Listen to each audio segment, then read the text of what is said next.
నమస్తే. గత కొన్ని రోజులుగా ఆల్మోస్ట్ మొత్తం సునకాల మీద డిస్కషన్స్ అండ్ ధర్నాలు జరుగుతూ ఉన్నాయి. అండ్ నా డెసిషన్ అయితే నిజానికి వాటి సైకాలజీ నేను 14 ఇయర్స్గా చూస్తున్నాను. స్ట్రే డాగ్స్ ఎస్పెషల్లీ చాలా లాయల్గా ఉంటాయి, ఎంతో సెక్యూర్ చేస్తాయి. మ్, ఎవరికైతే హేట్ ఉండి వాటిని చిదరించుకుంటారో, రాళ్ళు తీసుకొని కొడతారో వాటిని, అవి అప్పుడే వాటి సెక్యూర్ కోసం అవి అగ్రెసివ్ అవుతాయి తప్ప, to be frankly say they are very loyal pets. And కొందరు హ్యూమన్స్ లాగా డేంజరస్ బ్రీడ్ అయితే కాదు. నాకు అనిపించింది అనమాట, దేశంలో ఎన్నో అకృత్యాలు జరుగుతుంటే, రేపిస్టులు, మర్డర్స్, మాఫియాస్ చేసే అరాచకాలు కనపడలేదా వీళ్లకు? ఈ మూగజీవాల మీదన వీటి ప్రతాపం అనిపించింది. ఇదేదో పొలిటికల్ దందాలాగా కూడా అనిపించింది. The decision what they have taken, it is not that much good అనిపించింది.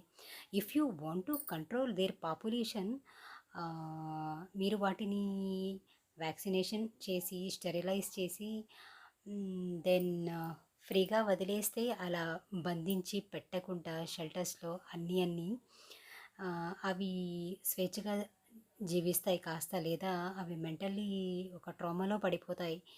అండ్ అన్ని డాగ్స్ని ఒక షెల్టర్లో పెట్టినప్పుడు అవి చాలా కన్జస్టెడ్గా ఉండి, అవి ఫస్ట్ దిగులు పడి చనిపోతాయి. ఈజ్ ఇట్ ఫెయిర్ అనిపించింది. పోనీ థింక్ చేయండి, అన్ని భైరవుల్ని షెల్టర్కి పంపించాక వాటికి ప్రాపర్ ట్రీట్మెంట్ చేయడానికి కూడా ఫెసిలిటీస్ లేవు. పైగా ఎంతో కోట్ల ఖర్చుతో కూడుకున్న పని అది.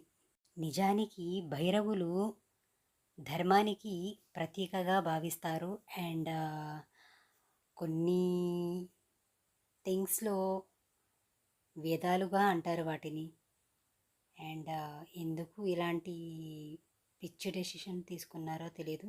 నీతులు మాట్లాడేవాళ్ళు, భగవద్గీత చెప్పేవాళ్ళు, కొన్ని శాస్త్రాలు పలికేవాళ్ళు సునకానిని చాలా చిదరించుకుంటారు. ప్రతి ప్రాణిలో దైవత్వాన్ని చూడాలంటారు, కానీ కనీసం గోమాత పేడ కూడా తీలేరు.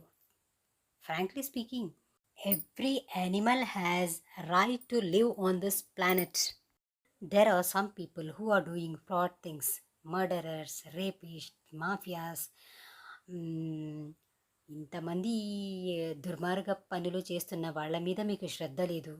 ఈ మూగ జీవాల మీదన మీ ప్రతాపం అనిపించింది.